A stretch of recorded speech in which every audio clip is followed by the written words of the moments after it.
मौसम खराब होने की वजह से पूरा हेलीकॉप्टर यात्रा बंद करके 8 तारीख से पहले केदारनाथ आने की सोचो ही मत। इतनी तेज वाली बारिश हो गई है ना। ये इस गोपीनाथ मंदिर में एक ऐसा चमत्कारिक त्रिशूल है, त्रिशूल वही त्रिशूल है। इसी जगह पर आपका कामदेव को वशम किया था आपका भगवान शंकर ने। कृपया त्रिशूल को हाथ न लगाएं। महादेव गोपियों का रूप रखकर यहाँ आते थे। और so hello everyone, welcome back to the new blog. तो कैसे हैं आप लोग? सब लोग बढ़िया, शानदार। और मैं बहुत बढ़िया हूँ। नहीं, मैं बढ़िया नहीं हूँ, मुझे कहना पड़ रहा है कि बढ़िया हूँ, लेकिन पता है मैं आपका तुंगनाथ के लिए कल आ गया था, आपका मंडल चोपता साइड। और आज हमारा तुंगनाथ का ट्रैक शुरू होना था, लेकिन शुरू क्या हो गया देखो, ये बारिश।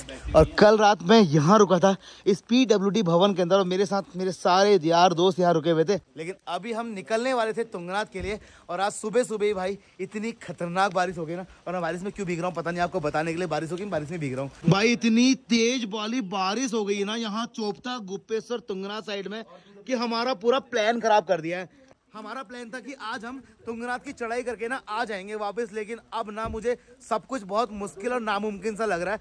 कल तक हम केदारनाथ साइड में थे, और केदारनाथ की यात्रा आपको पता है बिल्कुल बंद कर दी है। 8 तारीख तक कोई घोड़ा नहीं जाएगा, कोई पैदल यात्री नहीं जाएंगे। लेकिन भाई हमें लगा कि चलो यार केदारनाथ साइड से निकलते हैं, बद्रीनाथ छोड़ते हैं, अभी तुंगनाथ चले जाते हैं। लेकिन ये देखो भाई हमारे साथ क्या हुआ। हम तुंगनाथ पहुंचे तो अभी मौसम का अलर्ट आया है कि भैया यहाँ पे 90% बारिश है आज और कल। कहने का मतलब है कि हमारे तो भाई अब वाट लग गई इस पूरी उत्तराखंड यात्रा में। सामने आपको तुंगनाथ की पहाड़ियां दिखाई दे रही है ना, उधर आपका तुंगनाथ है। देखो गेस्ट हाउस था जहां आपके रोहित पहाड़ी कल रुके हुए थे, लेकिन इस गेस्ट हाउस में ना भाई ये देखो आप सामने इतना डेंजरस ये बना रखा ना, ये बड़ा डरावना लगा मुझे सच में। जब कल मैं एंट्री किया ना, तो कल भाई मुझे लगा कि ये मैं कहाँ आ गया। सोचा था कि चोपता में नाश्ता वास्ता करेंगे और सब कुछ, लेकिन सब खराब हो गया। हमारे साथ अमित भाई लोग भी हमारे साथ में हैं, वो गाड़ी से हैं। तो अभी एक काम करते हैं, बाजार चलते कुछ खाने का ही ले आते हैं। एक बार बारिश शांत हो जाएगी ना, फिर तुंगनाथ साइड को निकल जाएंगे। तो भैया जी एक काम करते हैं, तो वहाँ चलते हैं, नीचे गोपीनाथ साइड चलते हैं, सामान ले आते हैं ना सारा। ठीक है, सामान वामान आ जाएगा ना, तो फिर हम लोग बारिश रुकेगी, फिर तुंगनाथ साइड निकल जाएंगे। और भाई अभी एक चीज पता चली कि यहाँ पे जो घास है ना, इसमें भाई जोंक लग रही है। जोंक मतलब समझते हो, पहाड़ी में जोंक बोलते हैं, जो पैरों में चिपक जाती है। यहाँ पर धीरे धीरे एक शॉकिंग न्यूज मुझे पता चल रही है कि भाई यहाँ दिक्कत। तो भाई एक काम करते हैं, इस गाड़ी में घुस जाते हैं, वरना फिर दिक्कत हो जाएगी। यस, बार बार पैर चेक करने पड़ रहे हैं अपने, कहीं जोंक तो नहीं चढ़ गई करके। कोई अपडेट नहीं है। क्या हुआ गाड़ी ना? हाँ ये ना मैं आ गया हाईराइडर। ये क्या हो गया? और क्या हो गई टिकट बुक? टिकट तो हो गई मेरी, 8 तारीख की हो गई मेरी। तो भैया अभी क्या हुआ था ना, भैया का कल केदारनाथ का आपका इनका प्लान था, वो था हेलीकॉप्टर था, लेकिन मौसम खराब होने की वजह से पूरा हेलीकॉप्टर यात्रा बंद करके अब इनको 8 तारीख की डेट मिली है। तो आपको ये मैं बता रहा हूँ कि भैया 8 तारीख से पहले केदारनाथ आने की सोचो ही मत। 8 तारीख के बाद के 8 के 16 हो यार आप, क्योंकि मौसम जब तक ढंग से खुल नहीं जाएगा ना, तब तक आना बेकार है। 8 का भी मैं रिस्क ले रहा हूँ, पता क्यों? 8 का भी 50% रेन दिखा रहा है। अच्छा, मगर मैं सोच रहा हूँ कि कोई, मैंने देखा ना अभी उसमें, तो 3 बजे के बाद रेन है वो 50%। ऐसा है क्या? हाँ मैंने अभी भाजी, तो मतलब ऐसा रहेगा तो हम लोग क्या करेंगे फिर यहाँ? में इस वक्त हमें कोई दिक्कत नहीं है यहाँ पे। अच्छा। इतना बढ़िया गेस्ट हाउस मिला हुआ है। हाँ। ऐसे बड़े बड़े VIP को नहीं मिलता है, ऐसे मतलब बिना नेटवर्क के रहना। रोहित भाई की फैन फॉलोइंग है ये, तो रोहित भाई को देखो, रोहित भाई का। नहीं यार सच में ये आप लोगों ने ना इतना मुझे जो प्यार दिया है ना, मतलब मैंने जो प्यार आपको दिया या पब्लिक को दिया, सबको दिया, वो प्यार मुझे ऐसे लौटेगा ना, मुझे नहीं पता था। प्रोफेसर भाई अपना सुशील ना, मैं लास्ट टाइम जब जोशीमठ आया था पूरे 15 डेज ना मैंने सिंगल डे होटल ले लिया, हर क्षेत्र में भाई मेरा रुकने का व्यवस्था करी भाई ने। और इस बार भी भारी बारिश के चलते तुंगनाथ फंस गया था, तो कल रात भाई ने बोला कि वहाँ अपना एक गेस्ट हाउस है सरकारी वाला, आप वहाँ चले जाओ, मुसीबत में आपको कहाँ होटल ढूंढोगे। तो हम लोग आगे भैया, लेकिन ये आपका थोड़ा जंगल वाला एरिया था, लेकिन शांति बड़ी थी ना यहाँ पे, ना गाड़ी की आवाज ना किसी पड़ोसी की आवाज, नेटवर्क भी नहीं, मतलब एकदम से शांति। थोड़ा जंगल के अंदर जरूर है। ये देखो आप, अभी हमें यहाँ से गोपेश्वर जाने के लिए कम से कम 7 से 8 किलोमीटर जाना पड़ेगा। बाजार जाएंगे, कुछ खाने का सामान लेकर आएंगे, फिर वो बनाएंगे, उसको फिर खाएंगे, क्योंकि कल रात जो सामान था ना वो सारा खत्म हो गया। तो भैया देखो हम गोपेश्वर की तरफ जा रहे थे, और गोपेश्वर से जो आगे श्रीनगर एरिया है ना, वहाँ देखो भाई मौसम पूरा खुला पड़ा है। और जहाँ हम हैं मतलब गोपेश्वर मंडल और तुंगनाथ, यहाँ इतनी भयंकर बारिश। ये देखो बाहर, मतलब महादेव परीक्षा ले रहे जी हमारी, कि मतलब कब तक तुम रुके रहोगे इस बारिश में, कब तक।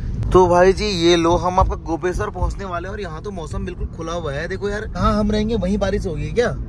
पिछले 3 दिन से हम एक आंटी घर में थे, वहाँ बारिश थी। हम जैसे गेस्ट हाउस में गए, वहाँ बारिश, तुंगनाथ में बारिश, हम जहाँ का प्लान कर रहे हैं वहाँ बारिश। मानसून आपके पीछे चल रहा है। सही बात है यार। तो भाई जी वो देखो भैया, गोपेश्वर शहर हमारे बिल्कुल ठीक सामने, हमें उसी बाजार में जाना है अपना सामान वामान खरीदने के लिए। तो भैया जी चलो हम लोग आपका पहुंच गए हैं गोपेश्वर पहुंच चुके हैं और इधर अपनी गाड़ी वाड़ी पार्क कर लेते हैं कहीं आसपास में, फिर गोपीनाथ भगवान के दर्शन करके आते हैं। देखो हम यहाँ पहुंचे और भाई मानसून भी अपने साथ ले आए। देखो ये देखो हवा देख रहे हो आप। रोहित पहाड़ी मतलब गोपेश्वर पहुंचे तो पूरा तूफान गोपेश्वर पहुंच चुका है। अभी तक यहाँ का मौसम पूरा खुला हुआ था, लेकिन अब मात्र 10 मिनट के बाद यहाँ भी ताबड़तोड़ बारिश होने वाली है। भाई आपने अगर लास्ट ईयर की आपका हमारी केदारनाथ यात्रा देखी होगी ना, तो आपने देखा गोपेश्वर में 4 से 5 दिन रुका था मैं। गोलगप्पे यहाँ के इतने पसंद आ गए, तो आज जैसे ही मॉर्निंग पे आया तो गोलगप्पे की दुकान फिर से हम पहुँच गए। इधर गाड़ी पार्क करिए तो पहले गोलगप्पे खा लेते हैं। तो भैया जी हमारे लिए गोलगप्पे लगा दीजिए। ओ भाई ये क्या चल रहा है भाई पैसा? अब साला हम गोलगप्पे खाने आए थे, यहाँ पैसे कमाने लगे। 10 के किलो भाई 10 रुपए में बड़े गोलगप्पे मिल रहे हैं जो दिल्ली में नहीं मिलते हैं, ये बताना नहीं किसी। 10 रुपए में इतने सारे गोलगप्पे मिल रहे हैं।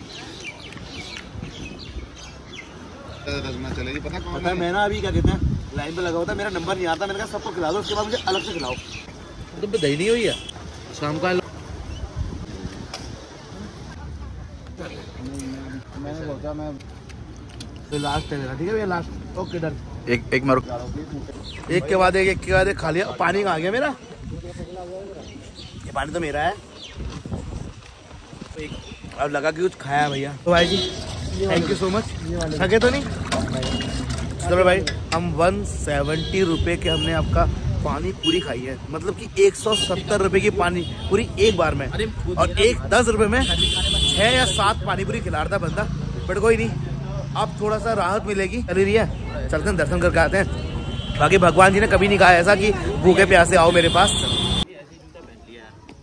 जी फाइनली हम लोग आपका गोपीनाथ मंदिर पहुंच, और मेरे बिल्कुल ठीक सामने है वो मंदिर, गोपीनाथ मंदिर। और गोपीनाथ मंदिर क्यों है? आखिर गोपी तो नाम आपका गोपियों से जुड़ा हुआ है और नाथ है भोलेनाथ से। इसकी क्या वजह है आपको मैं अंदर जाके बताता हूँ।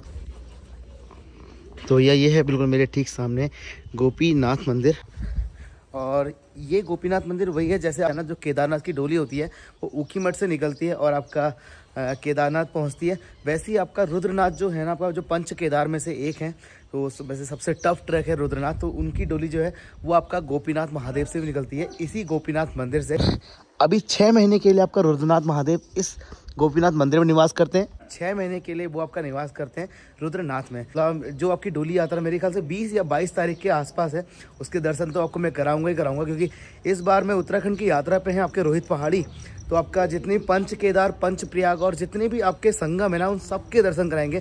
तो जिस तरीके से आपका वृंदावन, बरसाना और आपका क्या बोलते हैं नंदगांव की होली होती है ना, कुल उसी तरीके से आपका उत्तराखंड में इस गोपीनाथ महादेव के इस प्रांगण में होली खेली जाती है। कृष्ण के साथ आपका भगवान कृष्ण के साथ होली खेलने के लिए महादेव गोपियों का रूप रखकर यहाँ आते थे और कहते हैं भगवान श्री कृष्ण के साथ आप यहाँ रास लीला और होली खेलते थे। तो ये वही प्रांगण है। और अगर आपने पुराने धारावाहिक देखे होंगे या पुराणों में सुना होगा या किसी काव्य खंड कहीं ना कहीं पढ़ा होगा कि कल्प वृक्ष नाम का एक वृक्ष होता था, उससे जो चीज़ की मतलब आप इच्छा करते थे वो आपको मिल जाता था। तो ऐसा ही एक कल्प वृक्ष आपका गोपीनाथ जी के प्रांगण में है। अरे बिल्कुल ठीक सामने आपको एक पेड़ दिखाई दे रहा होगा, ये है आपका कल्प वृक्ष जो पूरे साल हरा भरा रहता है।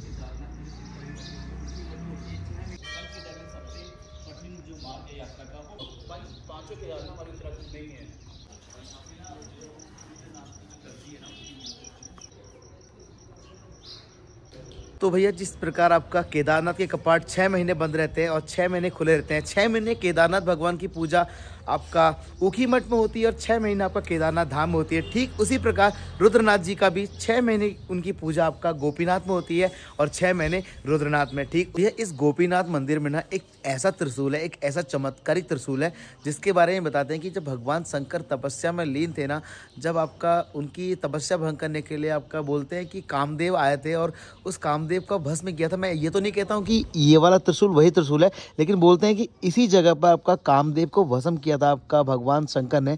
ऐसा मुझे यहाँ के लोगों ने बताया है। इस त्रिशूल की कुछ शक्तियों के बारे में आपको बताता हूँ। एक टाइम था जब इस त्रिशूल पे मात्र एक उंगली लगा के ना इस त्रिशूल में कंपन हो जाती थी और पूरे 2 हाथों से अगर आप त्रिशूल हिलाएंगे तो हिल नहीं पाता था। लेकिन उसके बाद फिर इस त्रिशूल पर हाथ लगाना बिल्कुल मना कर दिया था, क्योंकि यहाँ पर लिखा भी हुआ है कृपया त्रिशूल को हाथ ना लगाएं, क्योंकि बहुत सारे लोग ना यहाँ पर त्रिशूल को आके हिलाना शुरू करते थे, जिसकी वजह से फिर उसमें बहुत सारी दिक्कतें भी आने लगे। और ये है आपका गोपीनाथ मंदिर का बिल्कुल मेन द्वार, जहाँ से आपका भगवान शंकर के दर्शन होते हैं। और 6 महीने रुद्रनाथ भगवान इसी मंदिर में रहा करते हैं। तो भैया जी फाइनली गोपीनाथ मंदिर से हम लोग आपका पहुंच गए अपने कॉटेज, अपने गेस्ट हाउस। और बताए यहाँ पर आके ना एक और लोचा हो गया मेरे साथ। यहाँ पे इंटरनेट नहीं चल रहा है, मुझे ना दोबारा से जाना पड़ रहा है अपना वीडियो अपलोड करने के लिए। और आज का वीडियो मेरा काफ़ी लेट भी आ रहा है, उसके लिए सॉरी, लेकिन वीडियो आएगा जरूर, ठीक है। तो मैंने अपनी धन्नो बाहर निकाल दिया, इसको लेके चलते हैं फटाफट। तो चलते हैं फटाफट से वीडियो अपलोड करते हैं, ठीक है हर्षदीप। तो भाई जी फाइनली यार देखो इतना ठंडा हो रहा है ना कि मैं क्या बताऊँ आपको यार। और यहाँ की रोड है ना इतनी पतली पतली सी है। और बताइए तुंगनाथ का जंगल ना भाई, आज तो हम तुंगनाथ गए नहीं ना, क्योंकि ना तुंगनाथ में ना ऊपर बहुत गंदी वाली बर्फ पड़ गई है। जो भी लोग आज तुंगनाथ गए थे ना बोल रहे थे कि बारिश भी हो रही है, बर्फ भी पड़ रही है, तो रास्ते ना बहुत ज़्यादा स्लीपी हो गए थे आज। क्योंकि ना यार मैं ज़्यादा ना रिस्क नहीं लेता, क्योंकि मैं चाहता हूँ ट्रैवलिंग करनी है लेकिन प्यार से करनी है। मतलब अगर आपकी परिस्थितियाँ आपके अनुकूल नहीं ना तो ट्रैवलिंग नहीं करनी है। अगर आपको दिक्कत हो रही है तो क्या दिक्कत है ना, कहीं रह किसी होटल में रह लो, एक दिन खाना खा लो, आराम कर लो, 4 बातें कर लो, अगली ट्रैवलिंग करने की जरूरत तो नहीं कि भैया अपनी जान पे खेल के हम लोग ट्रैवलिंग करें। तो मैंने सोचा कि आज पूरा दिन में रेस्ट करूंगा। तो भाई जी फाइनली मैं आपका वीडियो अपलोड करने के लिए आया था अपने गेस्ट हाउस से 3 से 3.5 किलोमीटर नीचे। यहाँ से मेरी वीडियो अपलोड हो गई। अब मैं निकल रहा हूँ यहाँ से अपना दोबारा से तुंगनाथ वाला रोड में। और आज का ना मौसम पूरा दिन भर से बारिश वाला है, लेकिन सुबह सुबह बहुत तेज बारिश थी, अभी बारिश नहीं है। तो चलते हैं फटाफट से। आज मैं कुछ खाया भी नहीं है, गेस्ट हाउस चलता हूँ फटाफट से, फिर कुछ बनाता हूँ और खाता हूँ। जब आज के दिन की शुरुआत हुई ना तो सुबह से ही बारिश चल रही है, तो मैंने तो क्या करना है, मैं कहा सो जाते हैं। तो जब तक उठा तब तक बारिश था भाई, पूरा दिन निकल गया था। तो 12 से 12:30 1 बज गया था और बारिश रुक ही नहीं रही थी। तो हमने कहा एक काम करते हैं, चलो गोपीनाथ मंदिर के दर्शन कराएंगे, दर्शन करें, फिर दोबारा वीडियो अपलोड करने के लिए नीचे आ गया था इधर। अब जा रहा हूँ मैं, कल जाऊँगा आपको लेके तुंगनाथ, क्योंकि आज तो पॉसिबल हो नहीं पाया है भाई ना। तो चलो अभी निकलते हैं फटाफट से यहाँ से अपने गेस्ट हाउस की तरफ। भाई जंगल देख रहे हो आप, कितना खूबसूरत दिख रहा है यार, सच में इतना घना जंगल है ना ये। अगर मैं अकेला होता ना और थोड़ा टाइम और हो गया तो मैं इस जंगल में गाड़ी लेके नहीं आता भाई। और मैं आपको भी ये सजेशन दे रहा हूँ कि अगर आप कभी तुंगनाथ साइड को आ रहे हो तो भाई इस वाले जंगल में अकेले और रात को ना मत आना। यहाँ पर जंगली जानवर ना बिल्कुल ओपन में घूमते हैं रात को, समझ रहे हो आप। तो चलते हैं हम अपने गेस्ट हाउस पहुँचते हैं। सामने देखो भाई वो पहाड़ों के ऊपर ना पूरी बर्फ पड़ी हुई भाई, वो है तुंगनाथ की चोटियाँ भाई ऊपर। बट कोई नहीं, ये है अपना गेस्ट हाउस जहाँ पर रुका हुआ था। ये है अपना गेस्ट हाउस, ये आपका फॉरेस्ट का गेस्ट हाउस है, ये हमारा PWD का गेस्ट हाउस है। तो भाई ये हम पहुंच गए हैं अपने गेस्ट हाउस पर, और गेस्ट हाउस का गेट तो बंद है रे बाबा। तो भाई जी देखो हम पहुंचे अपने गेस्ट हाउस पे, और गेस्ट हाउस पे लगा पड़ा है ताला, ये देख रहे हो आप। क्या बात है, हमको बाहर निकाल दिया क्या, और सारे लोग वहाँ घूम रहे हैं देखो उधर। तो अब एक काम करता हूँ, गाड़ी को फिलहाल यहीं पे लॉक कर देता हूँ, और थोड़ी देर में चाबी मांग के लाऊंगा यहाँ के जो गार्ड है उनसे, फिर गाड़ी को अंदर कर दूंगा। भाई मौसम देख रहे हो आप, हाय हाय जन्नत ना। और यहाँ पता है आपको कोई एक दूसरा घर नहीं दिखाई देगा, बस ये कॉटेज ही कॉटेज है। कभी जब आपका मन करे ना, मतलब आप दुनिया की कच कच पच पच से परेशान हो जाओ ना, तो ऐसे रास्तों पे आ जाना। यहाँ आपको आपके सिवा दूसरा कोई नहीं होगा, किसी भी चीज़ का प्रेशर आपके ऊपर डालेगा। आप अकेले अपने आप से बात करोगे, इन जंगलों से बात करोगे, नज़ारों से बात करोगे, और अपनी ज़िंदगी को जियोगे बहुत खूबसूरती से। ठीक है चलो अभी निकलते हैं फटाफट से। अब मेरे को ना भूख भी लग रही है बहुत जोर की। हाय हाय ये घास, ये सब बुग्याल, वैसे भी ना आपका तुंगनाथ जो होता है ना बुग्यालों के लिए फेमस है, देख रहे हो। तो भाई देखो हम पहुँचे अपने रिजॉर्ट पे, तो वहाँ यहाँ हमारा इंतजार कर रहा था भाई। क्या है भाई, क्या दिक्कत है, क्या दिक्कत है तुमको। और इसके साथ एक और है यहाँ पे भी, ये वाला देख रहे हो। तो चलो अब चलते हैं। ये देखो हमारी गैंग पूरी इधर बैठी खाना साना खा रही है। आज मैंने सिर्फ कहते हैं 1-2 पानी पूरी खाई थी, मतलब पानी के बतासे खाए थे, तो कुछ खा नहीं पाया। तो यहाँ चल रहा है आपका क्या बोलते हैं, खिचड़ी खाई जा रही है क्या बात है यार, गजब भाई। और यहाँ भाभी श्री हमारी बना रही है, क्या बन रही है, पनीर मसाला। क्या बात है भाई, मतलब आज पार्टी शार्टी है। और आज हमारा किचन देखो ये है भाई, तो हमारा किचन है ये, और रात को खाना यहाँ बनने वाला है। चलो अभी फिलहाल मैं भी कुछ खा लेता हूँ, वरना मैं भूखा रह जाऊंगा बेचारा, क्या करूँ। तो भाई जी अब टाइम है खाना बनाने का। आपका टाइम हो गया 7:30, और यहाँ देखो भाई हमने इस पहाड़ी रसोई में घुस गए भैया। प्याज टमाटर काट के आज खाना बनाएंगे हमारे अमित भाई। और अमित भाई 2 दिन से हमारे साथ में ही है, तो हमारी पूरे खाना वाना बनाने की जिम्मेदारी इन्हीं की है। और यहाँ पे ना ये पहाड़ी सिलबट्टा भी रखा है, जिसे हमारे पहाड़ में यूज करते हैं, तो यहाँ भी इसे शायद सिलबट्टा ही बोलते हैं मेरे ख्याल से। अंदर तो देखो भैया हमारा बन रहा है बढ़िया वाला खाना। बाहर क्या बना रहे भाभी, बाहर भी कुछ आग जली है भैया। भैया बाहर क्या बन रहा है, बाहर कुछ नहीं बन रहा, बाहर आपके लिए आग जलाई है। देख रहे हो भाई, यहाँ अंदर कुछ अलग बन रहा है, और बाहर भी ना इधर देखो भाई यहाँ आग जला रखी, बुप्पी ने पूरा आग वाग जला के बैठा हुआ है। क्या पता रात को यहाँ पर आग सेकने के लिए हो। मतलब आज ना खाना वाना खाने के बाद बॉनफायर भी करने वाले हम लोग। बस बारिश ना आए भगवान की कृपा से, अगर बारिश आई तो फिर अपने अपने बिस्तर में घुस जाएंगे हम लोग। बढ़िया तरीके से अंदर चूल्हे के अंदर बैठ गए और देखो हमारे अमित भाई ना आज पहाड़ी रसोई बना रहे हमारे लिए पनीर। तो भाई जी फाइनली अपना खाना शाना खा लिया और अपने होटल पे आ गए, मतलब अपने रूम पे आ गए और आज के ब्लॉग को यहीं पे ख़त्म करते हैं। और अगर आपको आज का ब्लॉग में क्या अच्छा लगा मुझे कमेंट सेक्शन में बताना। कुछ समझ में नहीं आए तो हार्ट शेप बना के कमेंट जरूर करना प्लीज़ यार, ये रिक्वेस्ट है मेरी। कमेंट करना, लाइक करना, ताकि मुझे लगे कि आपने देखा, कुछ तो किया ना। तो चलो आज के ब्लॉग को ही खत्म करते हैं। बाकी अभी बाहर ना बारिश फिर से शुरू हो गई है और हमने जो बाहर बॉनफायर के लिए आग जलाई थी ना सब बुझ गया। कोई दिक्कत नहीं, अभी सोते हैं, कल सुबह निकलेंगे यहाँ से तुंगनाथ महादेव के लिए। कल मैं आपको दुनिया के सबसे ऊंचे शिव मंदिर में लेके जाने वाला हूँ, ठीक है। हर हर महादेव। कमेंट जरूर करना प्लीज़, और पहली बार आए हो तो सब्सक्राइब करोगे ना, कर देना प्लीज़। Bye bye.